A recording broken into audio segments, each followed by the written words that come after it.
আজ নীলষষ্ঠীর পরের দিন। আমাদের এই সংক্রান্তি, চৈত্র সংক্রান্তিতে ঘন্ট খেতে হয়। 18 রকমের সবজি দিয়ে একটা ঘন্ট বানানো হয়। সেই ঘন্ট আমাদের আজকে খেতে হয়। তাই আজকে আমাদের ছোট পরিবার, তাই আমি আজকে 18 রকমের সবজি দিয়ে এই ঘন্টটা বানাবো। আর ঘন্টটা কিভাবে বানাবো আমি আপনাদের দেখাবো। তো শুরু করে দিই ঘন্ট কীভাবে বানাচ্ছি। দেখ।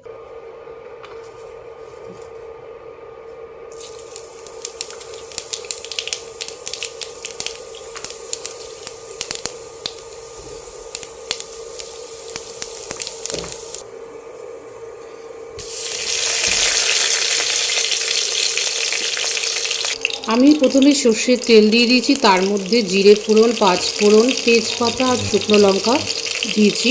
এবার আমি এর মধ্যে একটু রসুন দিয়ে দেবো। রসুন কুড়িয়ে রাখা রসুন বাটাও দেওয়া যেতে পারে। এরপর আমি এখানে আদা বাটা দেব, দিয়ে একটু ভালো করে নাড়াবো। মশলাটা ভাজা ভাজা হয়ে গেছে। এবার আমি এই সবজিগুলো 18 রকমের সবজি আমি দিয়ে দেবো। সবজিগুলো ভাজা হয়ে গেছে। এবার আমি একে একে মশলাগুলো দিয়ে দেবো। সবার প্রথমে আমি নুন দিয়ে দিচ্ছি, কেননা কড়াইটা ভরে গেছে, একটু মজে যাবে নুনটা দেওয়ার পরে। দিয়ে দেবো হলুদ গুঁড়ো, দিয়ে দেবো জিরে গুঁড়ো, দিয়ে দিলাম ধনে গুঁড়ো, দিয়ে দিলাম কাশ্মীরি লঙ্কার গুঁড়ো একটু রঙের জন্য। তরকারিটা হাফ ডান হয়ে যাওয়ার পর আমি ভেজে রাখা সজনে ডাঁটা আর ভেন্ডি আর উচ্ছে ভাজা, ভেজে রাখা সজনে ডাঁটা, উচ্ছে আর ভেন্ডি দিয়ে দিলাম। স্বাদের জন্য একটু গুড় দিয়ে দিলাম।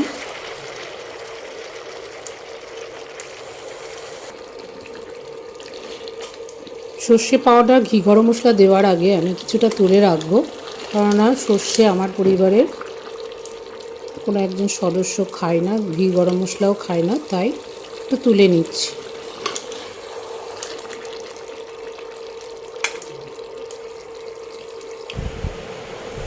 এবার আমি সর্ষে গুলানো জলটা দিয়ে দেবো উপর থেকে। নামানোর আগে একটু ঘি দিলাম আর একটু গরম মশলার গুঁড়ো দিলাম, গরম মশলা বাটা।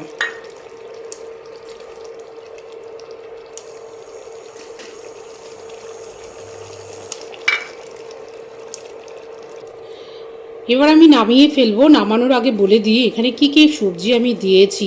আলু, রাঙা আলু, টমেটো, লাউ, কুমড়ো, উচ্ছে, সজনে ডাঁটা, ঢেঁড়স, পটল, আম, গাজর, পেঁপে, পুঁই শাক, এঁচোড়, বেগুন, থানকুনি পাতা, ব্রাহ্মী শাক। মোট 18টা সবজি আমি শাক এবং সবজি দিয়েছি। এই হয়ে গেছে চৈত্র সংক্রান্তিতে 18 রকমের সবজি দিয়ে ঘন্ট, বা অনেকে শুক্তোও বলে।